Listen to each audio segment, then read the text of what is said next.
한 3년 전쯤 되는데 그 시절에 이미 우리 동료들은요 이 홍장원이를 보면서 저놈이 분명히 사고를 칠 놈이다. 아첨을 잘하고 아부를 잘하는 그와 같은 행실을 입사하자마자 이 홍장원이가 유별나게 사무실에서 무슨 일만 있으면은 무슨 일이랑 딴 게 아닙니다. 옆에 동료 선배들이 작업을 해서 만들어 놓은 그런 게 있으면 그 프린터기를 꼭 한번 더 눌러요. 눌러가지고 그런 그 방금 전에 뺐던 그런 자료들을 이제 본인이 담당관 그 허가나 동의 없이 몰래 빼서 이병기 씨한테 갖다 주는 이런 행동을 수시로 했습니다. 그래서 마치 시궁주의들이 광에 들어가서 곡물을 갉아먹고 사람이 먹어야 될 음식을 갖다가 망가뜨리고 하듯이 그런 식으로 행실을 해왔던 애가 바로 이 홍장원입니다.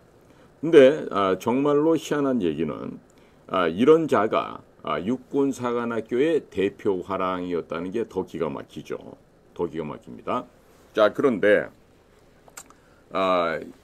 이 홍장원이는 그 이후에는 또 요리조리 또 뭐 감찰실로 이런 지휘부서 같은 데도 다니고 하면서 무슨 재주를 부렸는지 몰라도 연수도 2번이나 가고 좌우지간에 그런 방면으로는 굉장히 탁월한 재능이 있는 그런 아이였습니다. 그러니까 지적 수준은 안 되고 업무 능력도 안 되는데 오직 윗사람의 환심을 사고 윗사람한테 잘 보여서 벼락 출세를 해보자는 그런 심사가 7급 주사보 시절 때부터 있었어요. 그러니까 30년 전에 30년도 더 됐죠. 지금부터 따지면 한 3년 전쯤 되는데 그 시절에 이미 우리 동료들은요 이 홍장원이를 보면서 저놈이 분명히 사고를 칠 놈이다. 그리고 우리 조직의 국가정보기관에서 일을 해야 되는 청렴하고 정직한 그런 그 공작관의 모습이 아니라 그와는 정반대되는 그 아주 비열한 내시성의 그런 아첨을 잘하고 아부를 잘하는 그와 같은 행실을 어려서부터 입사하자마자 그런 짓을 하고 다녔다는 거예요. 근데 따지고 보면은 그 이병기라는 사람도 역시 원래 외교부 출신이에요. 그런데 외교부에서 외교관을 안 하고 노태우 대통령이 이제 전두환 대통령에 이어서 대통령 하지 않습니까? 그러니까 아마 그 노태우 씨가 당시에 뭐 체육청소년부 장관인가 이런 걸로 나갈 때부터 해서 노태우의 비서관, 이 보좌원으로 따라다니면서 소위 말해서 내시 기질이 없으면 할 수 없는 그 일을 이병기가 해왔던 거죠. 그런데 정권이 바뀌고 나서 이병기가 국정원에 그 특별보좌관으로 오게 되고 또 그 사람한테 아첨을 하고 빨대 역할, 소위 쥐방울이 역할을 하면서 이제 이병기랑 그런 깊은 관계를 7급 주사보 때부터 이제 맺게 됩니다.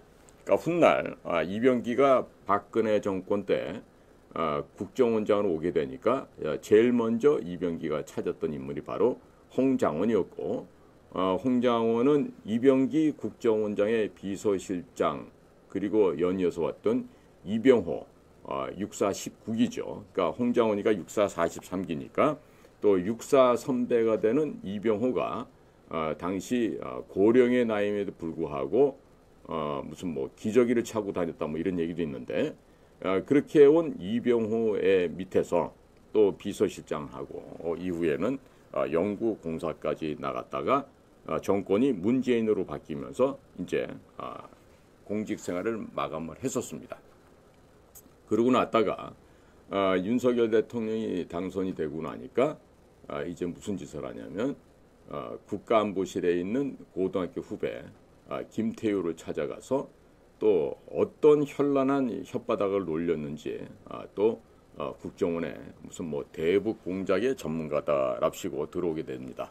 그런데 지난번에 뭐 다른 언론에서도 보도를 했고 그런 게 있지만은 이 홍장원이라고 하는 인물은요 우리 그 국정원 내부의 입장에서 보면은 정말 성과도 없는 사업을 한답시고 북한인을 만난다고 하면서 그 핑계를 대고 예를 들어서 만 불이 소요되면 충분히 할 수 있는 일도 무슨 10만 불, 20만 불 이런 식으로 뻥튀기를 해서 공작금을 수령해다가 이거를 결국 범죄에다 씁니다. 그 범죄가 뭐냐면은 해당 국장, 차장, 원장 이런 사람들에게 뭐 명절 때가 되고 또 그 사람들 생일 때가 되고 뭐 이렇게 되면은 열심히 카드를 씁니다. 그렇게 해서 그 안에다가 현찰도 동봉해서 보내는 아주 그 교묘한 방법을 쓰죠. 그러니까 결국 위에 있는 직급의 상관들이 이 홍장원이가 보내주는 카드 속에 현금을 통해서 같은 범죄의 카르텔에 속하게 되는 거죠. 그러니까 결국 그런 돈을 받은 위의 상관들이 이런 홍장원이 같은 애들을 중시하게 되고 아주 예의 바른 사람이라고 호평을 하게 되고 또 실제로 홍장원이가 전형적인 강약 약강의 태도를 보입니다. 윗사람이나 센 사람들 앞에서는요 마치 그냥 막 구멍이라도 들어갔듯이 그렇게 아주 조아리고 공손하게 얘기를 합니다. 그리고 지보다 좀 못하다 싶으면 그냥 밟아버리고 무시해버리는 전형적인 강약 약강의 태도로 평생을 살아왔어요. 특히나 홍장호는 우리 정보기관의 요원으로서는 하지 말아야 될 가정 파괴범입니다. 본인이 부정을 저지르고도 아내가 지금 뭐 테니스 가르쳐주는 코치와 바람이 났다고 이렇게 먼저 감찰실에다 신고를 하면서 결국 그 가정 파탄의 책임을 전처인 초등학교 동창생 여자에게 넘겨버리고 본인은 아무 일도 없었던 듯이 또 그러고 살아가죠. 그리고 뭐 훗날 다시 또 뭐 재혼을 했다 그러는데 그 재혼한 여자도 뭐 호텔업을 하는 부유한 여자라 그러는데 사실은 뭐 여관급 정도 모텔 정도 하는 그런 여성으로 알려지고 있는데 좌우지간에 이런 식으로 가정 생활이 기본적으로 안 돼 있는 그런 자이기도 합니다. 특히나 지금 이번에 대통령 탄핵까지 몰고 온 이 대통령의 지시에 대해서 거짓말을 하고 정치인들을 잡아들이라고 하는 이런 헛소리를 야당 측에 김경주, 박선원, 또 박지원 이와 같은 자들과 공유를 하면서 동시에 한동훈이도 잡아넣으라고 했다는 얘기는 아마도 한동훈이의 그 장인이 되는 진형구에게도 아마 연락을 하지 않았을까 그런 추측이 강해 듭니다. 일각에서는 진형구에게 조차 이 홍장원이가 대통령이 당신의 사위를 잡으라고 했다는 이와 같은 얘기를 전달했다고 하는 이야기들이 지금 또 돌아다니고 있기도 합니다. 자, 그러니까 왜 우리 윤석열 대통령은 이런 간신배들의 그 감언이설에 왜 속아 넘어갔을까요? 술을 좋아해서 그랬을까요? 아니면 무슨 다른 이유가 있었을까요? 이건 뭐냐면 사람을 쓸 때 윤 대통령이 지금 이번에 다시 돌아오시면 반성해야 될 게 그 서울대학교 순혈주의에 빠지면 안 됩니다. 예를 들어서 이번에 전형적으로 법대 후배이면서 윤 대통령을 배신했던 놈들은 한동훈, 그 다음에 최상목 이런 자들 있죠. 그리고 뭐 법대는 아니지만 정치학과를 나온 이원석이 같은 검찰총장 했던 애들 이런 애들이 전부 다 윤석열 입장에서는 서울대학교 후배고 그러니까 나에게 충성을 하고 잘할 거라고 잘못 오해를 한 거죠. 그러니까 사람을 쓸 때는 학교를 보고 쓰는 게 아니고 그자가 어떠한 가정에서 성장했는지가 더 중요합니다. 그리고 특히나 이번에 그 대통령실에서 인사를 담당하는 분이 검찰 조직에 있다 오신 분을 알고 있는데 그런 사람들의 시야는 그 검찰 조직 내에서의 사람을 품평하는 것, 검찰 조직 내에서 갖고 있는 그런 그 얇은 자료에 근거해서 사람을 평가하는 것 외에는 제대로 된 평가를 할 수가 없습니다. 그렇기 때문에 특히나 사람을 쓸 때는 가장 많은 인적 정보 자료가 있는 곳은 바로 국가정보원이에요. 자, 예를 들어서 최상무기를 만약에 지금 뭐 기획재정부 장관을 시키고 뭐 또 이전에 뭐 경제수석도 시키고 뭐 그랬는데, 그러면 그와 같은 자들이 과연 고시를 보고 행정부에 들어와서 이 정권이 되든 저 정권이 되든 우파 정권이 되든 좌파 정권이 되든 늘 거기에 붙어서 밥 얻어먹는 거에 모든 것이 초점이 맞춰져 있습니다. 즉, 이 호구지책으로, 이외 풀칠하게 한 연명책으로 이 공직생활을 하다 보니까 이런 게 올바른 국가관이 있을 수가 없어요. 거기다가 이 서울대학교 들어와서 이 고시를 보고 하는 애들은 저도 대학을 다닐 때 이게 보면은요, 굉장히 이기적이고 그리고 편협한 아이들이 할 짓이 없어서 서울대학교 와서 하는 짓이 고시 공부라는 겁니다. 예? 그러니까 오죽 한심한 놈들이면 자기가 지적 재능이 있고 또 저마다의 소질과 재능이 다 있는데 그것을 우리나라 국가 발전을 위해서 쓰일 수 있는 데가 얼마나 많습니까? 그런데도 이 편협한 생각과 이 정말 고식적인 생각에 사로잡혀 있는 아이들이 찾아가는 데가 어디다? 바로 고시 공부라는 거예요. 그러니까 아무런 역사관도 없어요. 이념관도 없어요. 사상관도 올바르지 않아요. 그러다 보니까 학생운동하는 애들 열심히 화염병 던지고 돌멩이 보도블록 깨서 던지고 있는데 나는 거기에 합류하지 못했으니까 미안했다. 조국이처럼 이런 강남 좌파의 생각을 갖고 있는 애들이 있겠죠. 한동훈처럼. 그러면 이런 아이들이 설령 뭐 검사라든 판사라든 뭘 하든 간에요. 나와가지고 지식인 척 하고 싶어 합니다. 용감한 척 하고 싶어 합니다. 자, 그러다 보니까 언행일치가 안 되는 거예요. 그리고 물질도 많이 갖고 싶고 출세도 하고 싶어요. 그런데 그러기 위해서는 그때그때 정권마다 그 입맛에 맞춰서 개가 되어야 됩니다.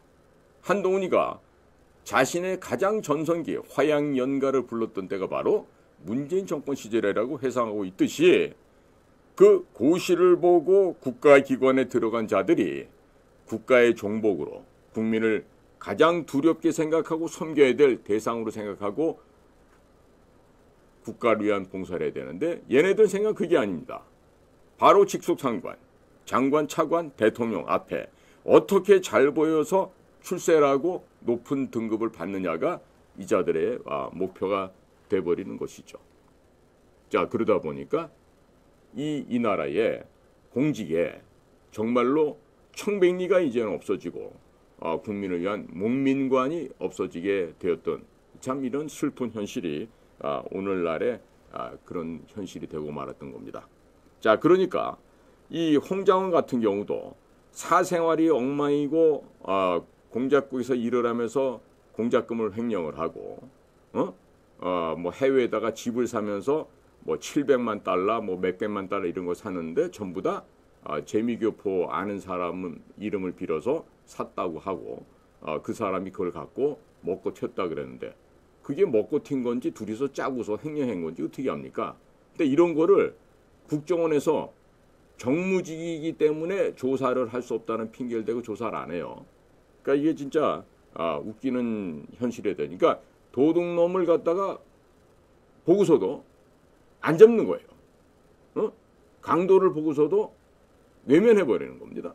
자, 이런 상황 속에서 이런 아이가 국정원의 차장까지 가다 보니까 이번에 대통령이 탄핵을 당하는데 결정적인 역할을 하고 한동훈이가 비분관계해서 대통령 윤석열을 업무 정지를 시키고 이 자식 건방지게 지금 국무총리를 불러서 앞으로 대통령을 뭐 직무에서 배제를 시킨다는 동 이런 오만방자한 얘기를 막 하게 되죠.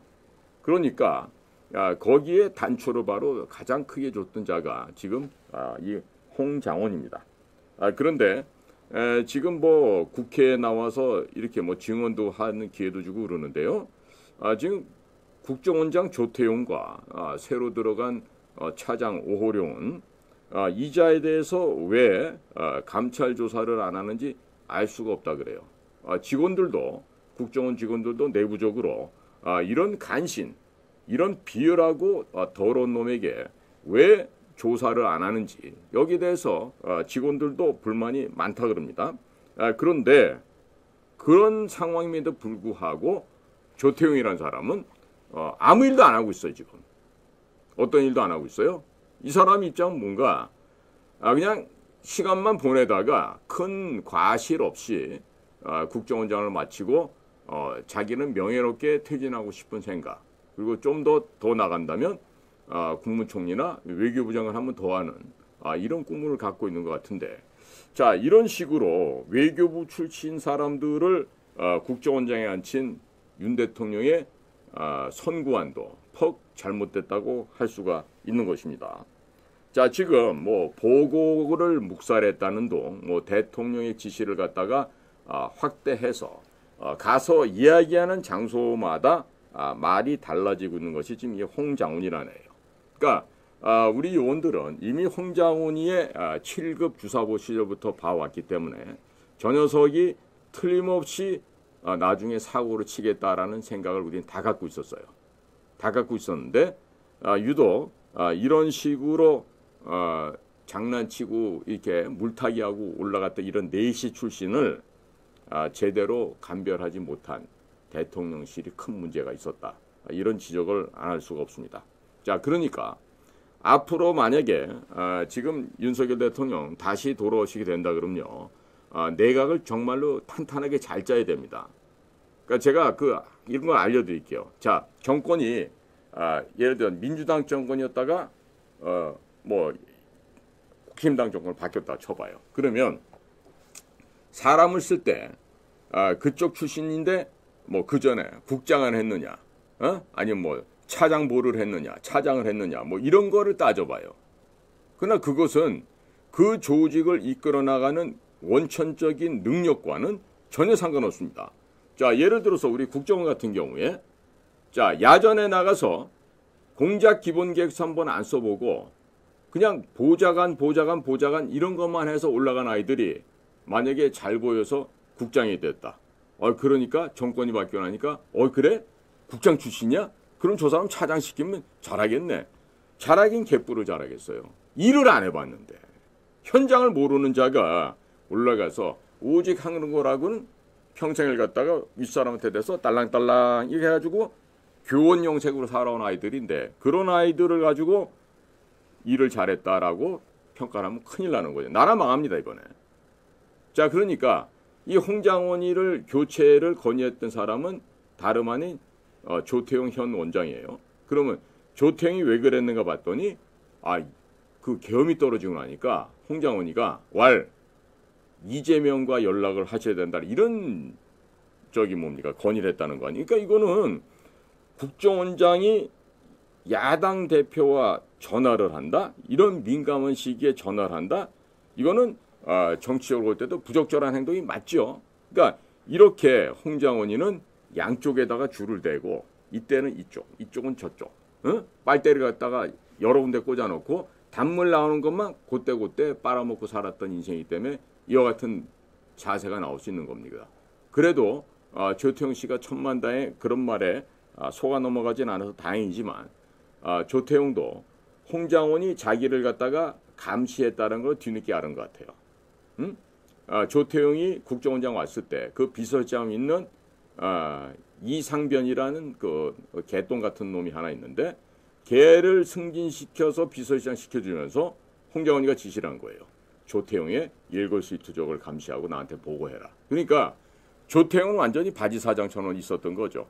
홍장원이한테 의해서 다 감시를 받으면서. 그러니까 그런 것들이 이제 나중에 조태용 씨도 알게 돼서 기분이 아마 나빴을 수가 있는데, 자, 중요한 거는 지금은 지나간 건 빨리 잊어버려야 됩니다. 그리고 앞으로 이 나라를 위해서 국정원 같이 이 중요한 기관이 뭘 해야 될지를 정확하게 방향을 잡고 가야 돼요. 지금요, 가장 중요한 거는 지금 이 순간에도 이 나라의 국가 안전 문제, 안보 문제는 굉장히 백척간도에 서 있습니다.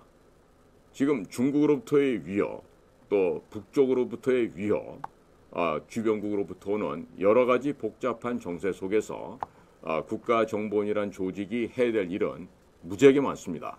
그러니까 국정원은 대통령이 개가 돼서 주구의 역할을 하는 곳이 아니라 대통령에게 분명한 판단할 수 있게끔 정확한 정보를 제공함으로써 국가 통치자가 전체 국민과 이 나라를 올바로 이끌고 가시도록 정확한 정보를 제공하는 게 가장 중요한 업무예요.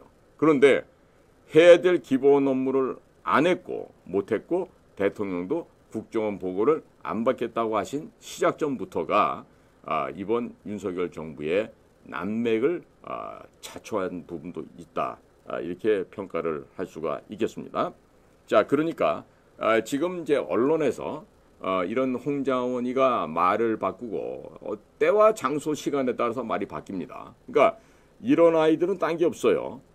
지금 반드시 법적인 근거를 통해서 홍장원이는 벌을 줘야 되고요. 그 다음에 국정원에 있으면서 수십억, 수백억 대의 공금을 횡령한 그 죄를 물어서 전부 다 재산을 압류하고 모든 자산을 갖다가 다 동결시키고 특히나 재미교포가 먹고 튀었다고 하는 그 자를 잡아다 족쳐야 됩니다. 예?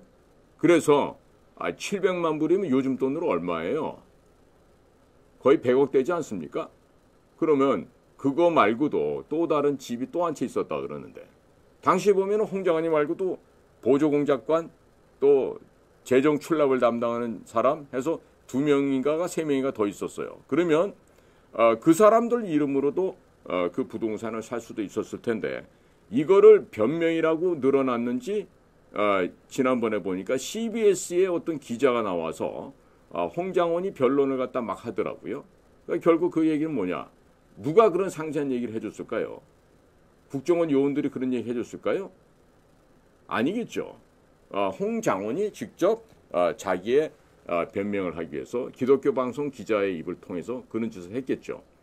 저도 심지어 홍장원이의 육군사관학교 선배라는 사람이 저한테 전화를 해서 어이 최대관 그 홍장원이에 대해서 제대로 알지 못하면서 함부로 그런 평가를 하지 마소.